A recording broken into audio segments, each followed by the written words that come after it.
and today we're going to be preparing an artisan Asiago Thyme bread. Artisan bread. You walk into every supermarket and bakery and you see an array of artisan bread. It's the new buzzword in the bread world today. So what is artisan bread? Well, I have a little secret. All bread, before it was mass produced and preservatives came on the scene, was artisan. Absolutely. Bread has basically 4 ingredients, and in France, they only use these ingredients in their bread. It's actually a law. Salt, yeast, flour, and water. There's no need for any extra ingredients. Those particular ingredients combined together make the most delicious bread. So today I'm going to be creating an artisan Asiago bread, and to those ingredients I'm going to be adding shredded fresh Asiago cheese and also some nice dried thyme to give it a nice herb flavor. Join me and I will walk you through the steps on it, and we will prepare a tasty dish that is great for sandwiches or just toasted. Stay tuned. Okay, so in order to make the dough for the artisan bread, which is an Asiago artisan bread, we're going to take some flour. I use Francine flour from France, and this is T55 flour. And we are going to take a cup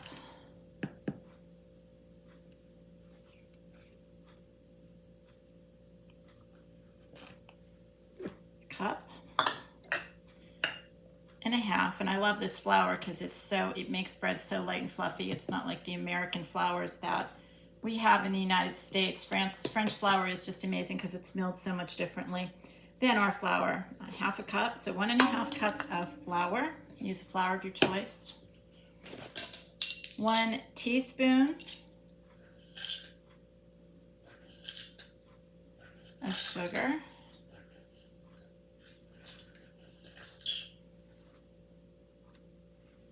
Teaspoon of sugar. And we're going to use 1 packet of quick rise yeast.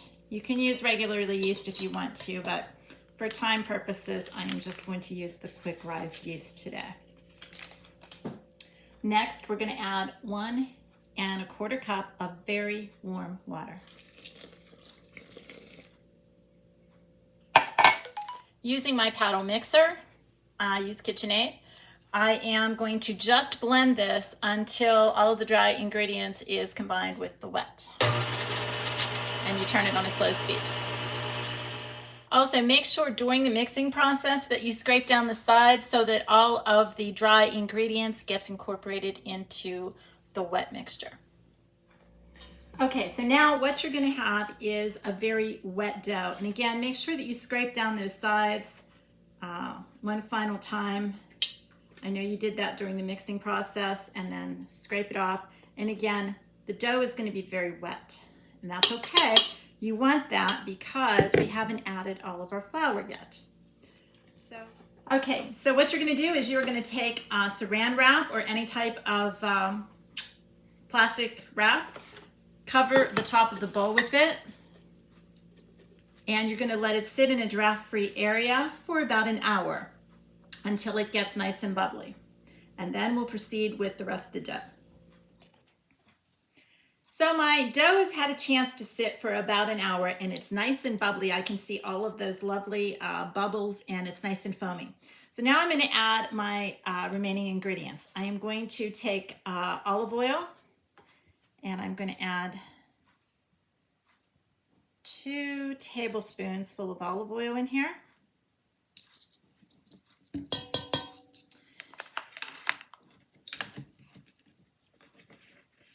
And herbs, you can either use thyme or you can use rosemary. Rosemary is a nice herb in this as well. It just depends on what your flavor preference is. And I am going to do 2 teaspoons full of the dried herb. So I'm going to add that in. I only bake with kosher salt. I never use any other type of salt. I've done lots of reading in gastronomy books and things from France, and kosher salt's the way to go. So we're going to add 1 teaspoonful of kosher salt. I'm also going to add now the 2 remaining cups of flour. So you have it all of your ingredients in there now. I'm now going to stir the dough with a spatula, a rubber spatula, making sure to incorporate all of the ingredients.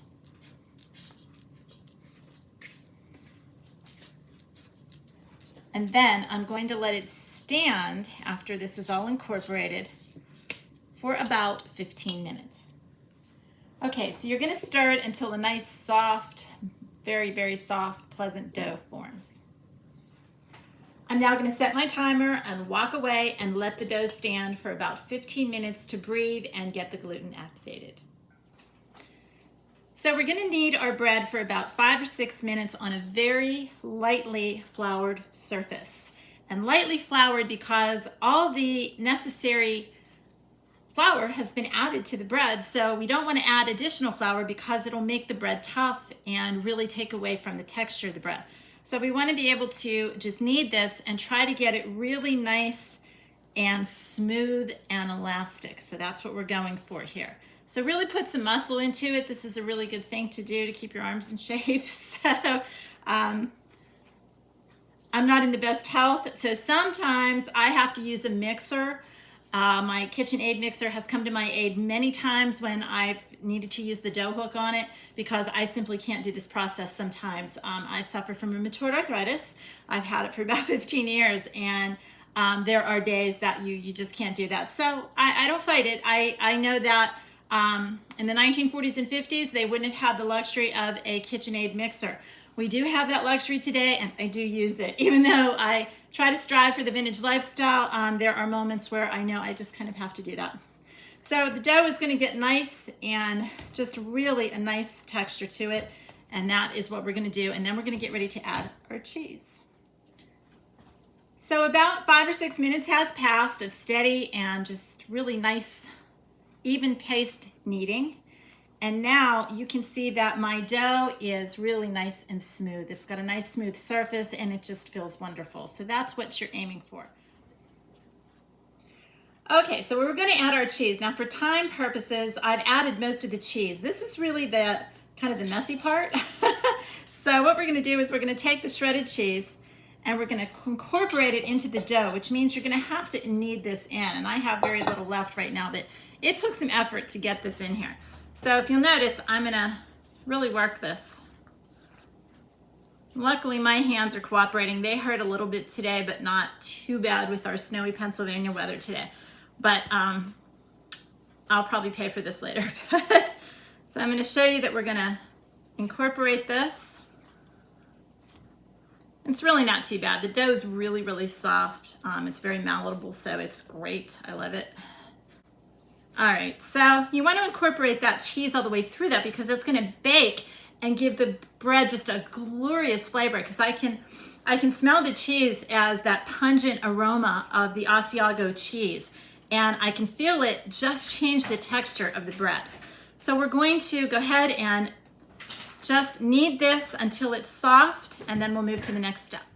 So now that we've incorporated the Asiago cheese into our bread, and I also reserved a 1/4 cup of the shredded cheese for on top because we're going to need that. We're going to take the bread and we're going to grease a large bowl, and we're going to make it into a nice round ball. Smooth, very smooth.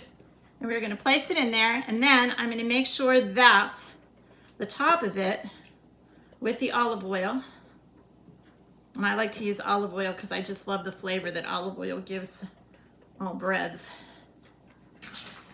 And we're just going to cover the top of that and make sure that it's nice and moist so that the bread top doesn't crust up and break apart before we're ready to bake it.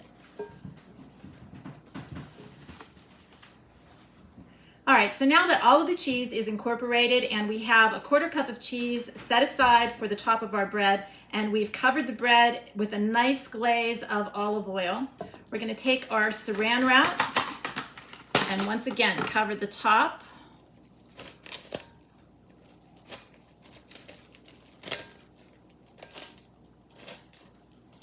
so that it's all the way covered and it's stretched.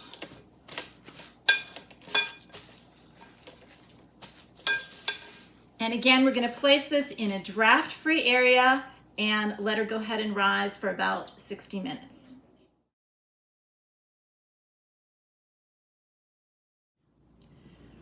So it's been about an hour and our dough has risen to double its size in a nice draft-free room. And so now what I'm going to do is I'm going to take my baking pan that I'm going to use, and you can either spray it really well with a cooking spray, or I like to use the Silpat mats. These come from France. You can get them at Williams-Sonoma or some other stores. You can also order them on Amazon. I love these mats. You don't have to use any type of cooking oil or any cooking spray, and they just bake everything really well, and they're super easy to clean up. So I would highly recommend investing in one of those if you are going to bake or do lots of breads. So I'm going to remove my dough from my bowl, and it's a nice round piece. I'm going to move my pan, and I'm going to lightly flour the surface of my island here. This is granite that I'm working on. And what we're going to do is we're going to form this into kind of a nice oval shape, pulling the sides. Move it back so you can see it.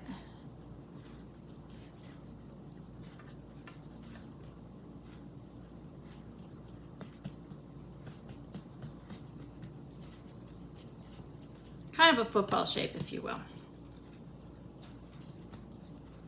And you can get that by elongating the sides of it. It smells really good. As I'm working with this, it just smells great.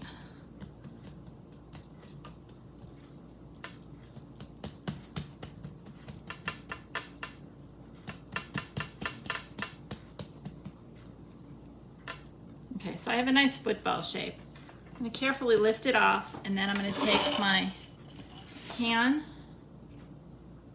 place it in the middle, work it just a little bit more.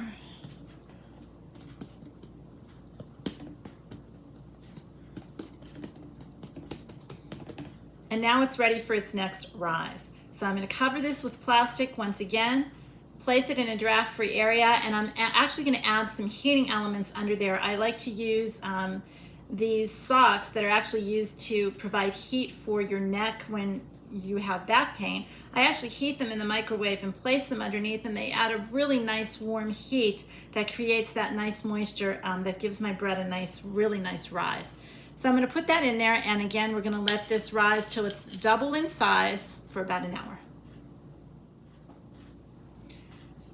So now that my bread is shaped into a nice football size, I'm going to take my flour and generously coat the top of it. This will prevent sticking from the plastic covering that's going over there, so we don't want it to stick and ruin the appearance of our loaf. So you want to make it generous. Okay, so we have a nice flour. You see that on there? And then I'm going to take my plastic and I am going to cover this over very loosely. And we're going to put this into the other room where it's draft free. I'm going to put a heating element underneath it. I have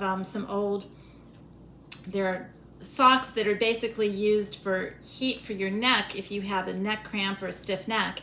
And I found that they're very useful heating elements and provide a really nice moisture that gives my bread a nice rise.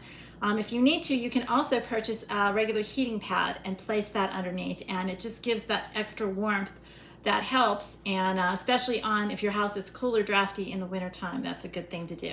So I'm going to place this over and let it rise for a second time. I want it to double its size, and that's going to take about an hour.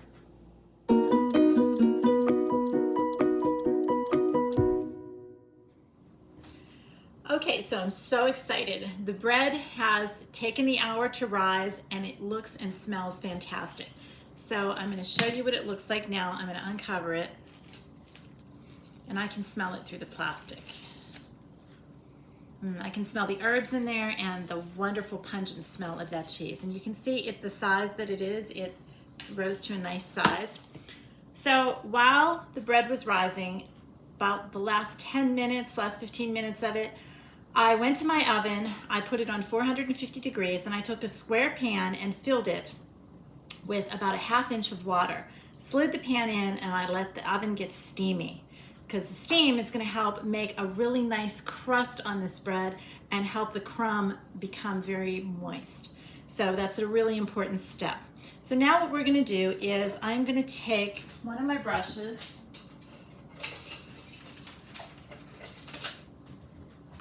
and just lightly brush off some of the flour that's on here, because remember we put a pretty thick coating of flour. So I'm going to brush that off.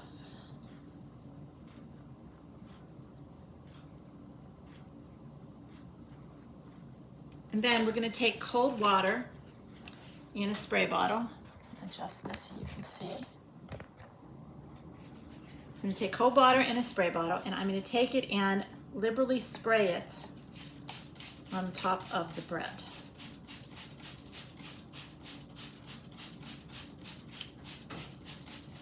Now, I'm going to take that flour that I threw over here and coat that again.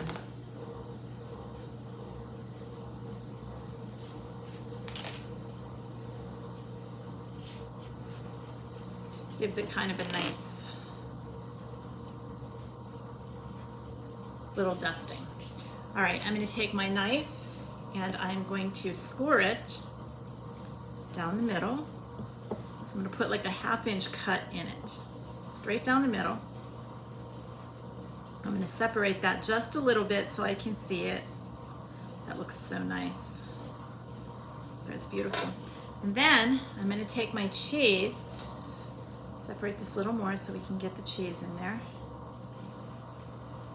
And I'm going to place the cheese, the last quarter cup of cheese. And then I'm going to sprinkle this on top as well. Put that down in the middle. And that just looks fantastic. Lost a little bit of cheese on the side there. It looks amazing. Okay, so our cheese has been sprinkled on, it's been liberally sprayed with the cold water, and now we're ready to bake it. So I'm going to pop it in the oven at a temperature of 450 degrees for only 10 minutes. And then I'm going to turn the temperature down to 400 degrees and let it bake for about 25 minutes. The goal is to get it golden brown, and hopefully it's going to be delicious. So we'll see how it turns out. So my bread is finished. My house smells amazing. I can smell the cheese, I can smell the herbs, olive oil, everything just fragrant in my house. I went up to my second floor to deliver some laundry up there, and the fragrance is just amazing. So I hope that it tastes as good as it smells. I'm sure that it will. So let me show you what it looks like. It's cooled off enough for me to say, look at this beautiful bread. And you can tell that it's done underneath. You give it the tap. If you hear that hollow sound, she's done. So she looks fantastic. She smells even better. So I hope you've enjoyed this episode of Retro Traveling with Mrs. Z, and joining me to make a wonderful artisan bread with Asiago cheese. It is an amazing bread, and I will have the recipe listed on my blog site. So I hope you have a great day, and remember, stay vintage.